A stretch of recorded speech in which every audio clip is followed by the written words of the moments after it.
Hey there, maritime enthusiasts. Today I'm diving into the heart of any ship's engine room, the boiler.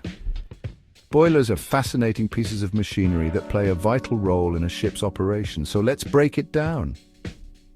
First up, the types of ship boilers. We have two main types, fire tube and water tube boilers. Fire tube boilers are like big kettles where hot gases pass through tubes and heat the water around them. Simple and sturdy, but they take up a lot of space. On the flip side, water tube boilers have water running through tubes surrounded by hot gases. They're more efficient and can handle higher pressures, making them ideal for modern ships. But how do these boilers actually work? It's all about creating steam.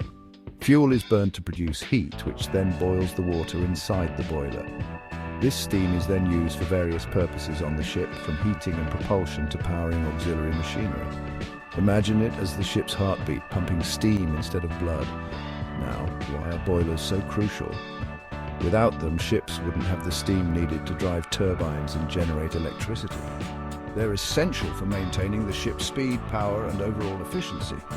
Plus, they help in reducing fuel consumption by utilizing exhaust heat for generating steam, a win-win for energy efficiency and the environment.